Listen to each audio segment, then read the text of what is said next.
Él es nicoleño, fue ministro de Salud de la República Argentina durante muchos años. Al decir el nombre de él y al presentar este libro, necesariamente tenemos que hablar, ya que ha sido noticia en los últimos tiempos, y más que nada, él mismo manifestó en las últimas declaraciones que ni siquiera cuando lo sacaron le dieron la oportunidad de explicarlo. Nos llamó la atención y dijimos, ¿por qué no charlar con él? Porque mañana presenta un libro acá en San Nicolás.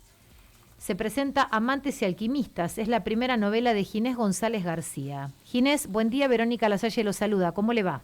Buen día, ¿qué tal, Verónica? ¿Cómo está usted? Muy bien, gracias por atendernos, Ginés. No, un gusto, por supuesto, estar en contacto con Nicoleño a través suyo, encantado. Bueno, necesariamente tenemos que hablar de un todo, que también lo lleva durante este tiempo a escribir este libro. Sí, cómo no, con todo gusto. Vino trabajando, es médico sanitarista, estuvo trabajando muchísimo en los últimos años del gobierno y con un final poco feliz, donde termina prácticamente eyectado del gobierno y señalado como que ha sido un poco el que había cometido usted junto a integrantes de su gabinete irregularidades en las entregas de vacunas. Si vuelve el tiempo atrás, Ginés, ¿cómo encararía este tema? No, creo que en realidad, por supuesto, uno para atrás siempre piensa que hay cosas que podría haber hecho, nadie es perfecto, naturalmente, pero mire, yo en verdad creo que el error grave que cometí, grave, no sé, pero el error fue permitir, estando yo fuera de la ciudad de Estado de Paraná, ante una consulta telefónica del director del hospital Posadas, que un grupo de gente que se tenía que vacunar en el hospital Posadas fuera a vacunarse a otro lugar porque en el Posadas no querían vacunarlo como consecuencia de la presencia del señor Berbigi, que era persona no grata para el hospital.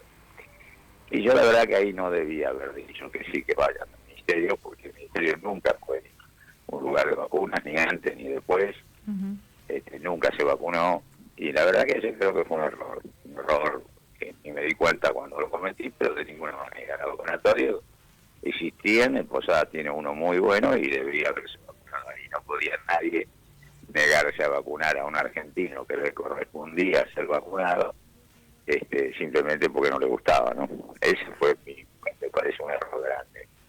Y por lo otro, ya lo conté, es decir, la acusación mía es pues esas 9 vacunas que se hicieron en el ministerio, todas personas absolutamente habilitadas para ser vacunadas, si no, no lo hubieran sido, personas que tenían inclusive más de una razón, porque o eran personal estratégicos como el senador y el diputado, o eran médicos de 85 años como uno de los vacunados, o simplemente tenían más de 60 años.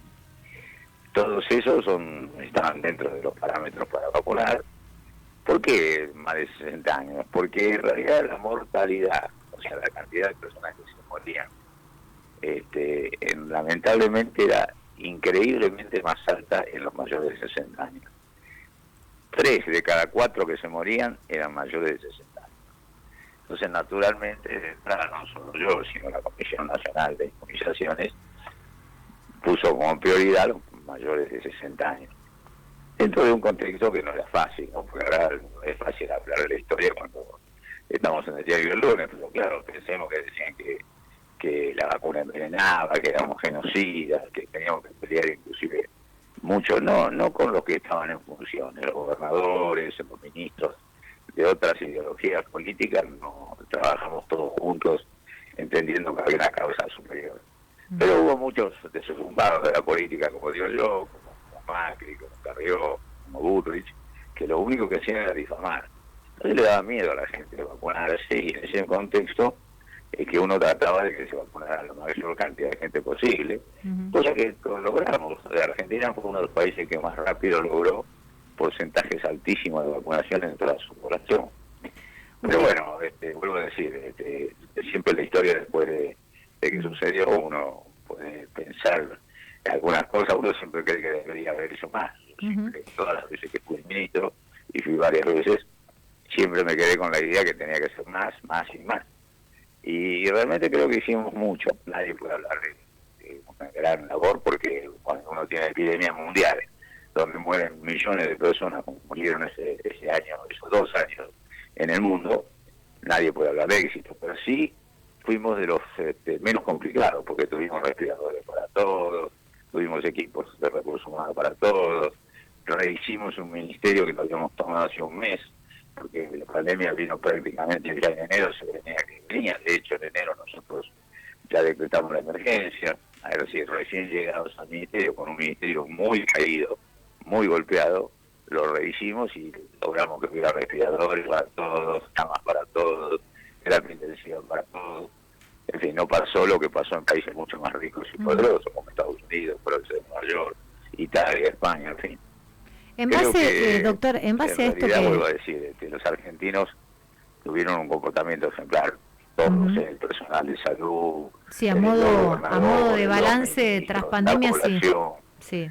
Y bueno, eso no es un motivo de orgullo, pero sí de decir que creo que estuvimos menos mal que muchos países de otros lugares, ¿no? ¿Usted cree que el gobierno en su momento lo dejó solo, quedó como que pagó un poco las consecuencias su nombre? ¿Le hubiera gustado irse de otra manera? Vuelvo a decir, vine y llegué de Paraná esa mañana. Yo trabajé normalmente y después me llaman por teléfono que tenía que renunciar. ¿Cómo tengo que renunciar? Y no, por esto que pasó. Digo, no, pero yo puedo explicarlo perfectamente. Me dijeron, no, porque ya el presidente mandó a decir a los medios que había pedido tu renuncia. Con lo cual, si el presidente pide la renuncia a un ministro, yo soy tipo ordenado y no me gusta hacer nada que sea en contra del Estado. Y no, que me iba a rebelar contra una decisión del presidente. No, claro. Yo lo que pedí que me dejaran hablar, si lo podía explicar. Lo mismo que le estoy diciendo a usted, que primero fueron muy poquitos, segundo, es un error que ha sido en el ministerio, pero no hubo nunca ningún vacunatorio especial, y tercero, que estaban totalmente habilitados, no hubo ningún privilegio, no hubo ningún familiar, no hubo ningún amigo, no hubo nadie que realmente no le correspondiera, de manera tal que me hubiera eliminado mucha gente, mucha bronca de alguna gente que yo no entiendo, gente que tenía familiares muertos, sé lo que eso significa porque también lo tuve, gente que tenía dolores, y bueno, se concentraron en mí como si yo hubiera sido responsable de cosas que no lo fui ni lo soy, ¿no? ¿Eso le sigue pasando cuando usted viaja, que hemos visto imágenes? Y después de eso recién hablé, sí. Por eso estuve más de 2 años sin decir una palabra, ¿no? Sí, es verdad, estuvo en silencio. Y veíamos imágenes cuando usted viajó afuera, donde era agredido, donde no podía encontrar paz, ¿no? En ningún lugar donde usted se encontraba con argentinos. ¿Hoy cómo es su vida? ¿Le sigue pasando esto? No, muy bien, muy bien. No, eso pasó muy poquito, pero es cierto que pasó. Pero fue un parte de la Argentina también terrible, ¿no? Eso del escrache es un horror, y eso felizmente creo que está disminuyendo. Por lo menos a mí no me ha pasado nunca más. Pero bueno, yo trabajo, soy docente, soy rector de la universidad, ahora escribo novelas. Bueno, ¿qué lo lleva, yendo un poco a la realidad, ¿no? Yendo un poco a hoy, a lo cotidiano? Usted durante estos 2 años, como dijo, estuvo en silencio, no habló, hoy por hoy sí, tiene la necesidad de expresarse, sigue trabajando y escribió este libro. Mañana lo presenta en San Nicolás. Sí, el libro se sitúa en San Nicolás. Todo el desarrollo del libro en San Nicolás es en el año 1830 aproximadamente, de manera tal que fue un doble desafío. Primero, ver cómo era la vida cotidiana en ese tiempo, cómo se podían conocer un pibe y una piba en ese momento, cuáles eran las cosas que se hablaban, que se comían, que eran las costumbres. Todo eso me llevó bastante tiempo de indagación y tuve bastante colaboración también de muchas personas, entre ellos obviamente de los historiadores de San Nicolás. Me acuerdo del señor Santiago Cherbo, extraordinariamente colaborador conmigo, me puso mucha información a disposición, así que fue un colaborador muy importante, y lamento mucho que ha fallecido hace poquito tiempo, ¿no? Sí. El libro, mire, yo recorrí San Nicolás, parece mentira porque uno conoce obviamente el pago donde nació, pero me tomé la cosa, como yo voy los fines de semana, me acuerdo que los domingos salía con mi hermana en el auto y me iba a recorrer lugares que conocía de chico, pero me hacía mucho que no veía para recordarme la geografía y cómo era. Por ejemplo, el Molino Santa Clara, el Yaguarón, la llegada del Arroyo del Medio al Yaguarón, en fin, paisajes geográficos que no se habían modificado demasiado como para tenerlos en mente. Y la historia es esa, Nicolás, toda, absolutamente toda. Por eso algunos dicen que es también una especie de homenaje al pueblo donde nací y al que quiero mucho, ¿no? ¿Mañana dónde lo presenta y en qué horario? A las 7 de la tarde en la Sociedad Francesa, ahí en calle Pellegrini. Vamos a trabajar ahí, a contar básicamente, la novela es Amante de Alquimista, es una historia de amor, naturalmente, entre dos pibes que además se meten en la alquimia. Me fue difícil saber cómo los chicos de San Nicolás podrían conocer la alquimia, ¿no es cierto? Que claro. Era una vieja tendencia que se tenía en el mundo, pero de varios siglos anteriores. Entonces los hago encontrar unos apuntes en el sótano de la iglesia, y después de eso, bueno, empiezan a leer, se entusiasman con lo que es la transmutación.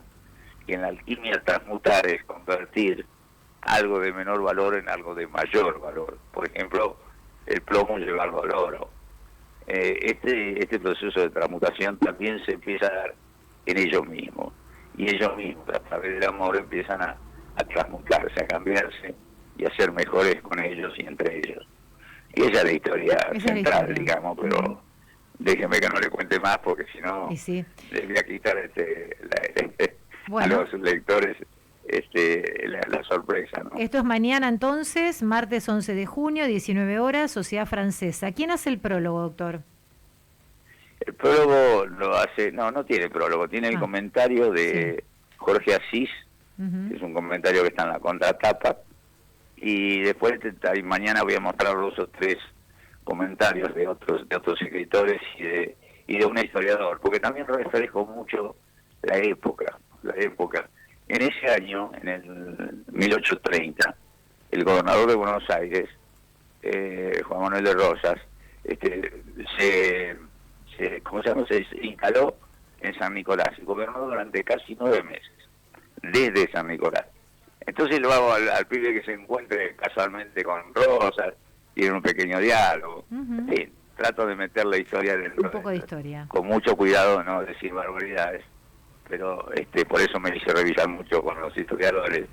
Pero como San Nicolás, que es una ciudad muy importante, San Nicolás en ese momento era, después de Buenos Aires, la ciudad más importante de la provincia de Buenos Aires.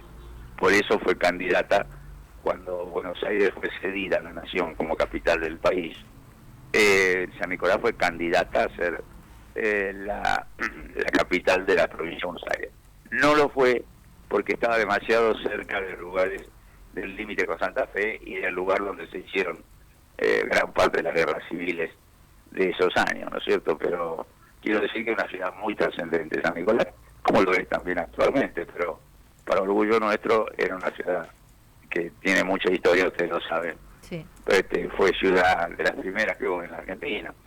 San Nicolás es ciudad desde 1821, o sea, claramente tiene muchísimos pergaminos y mucha historia, parte de la cual intenté poner sin llegar a todos los detalles, por supuesto. Muchísimas gracias, Ginés. Entonces, mañana 19 horas la invitación está hecha. Gracias. Pero va a ser un gusto si pueden contribuir y, por supuesto, vamos a conversar sobre San Nicolás y sus historias. Gracias, que tenga buen día. Un gracias a usted. Hasta luego. Siempre.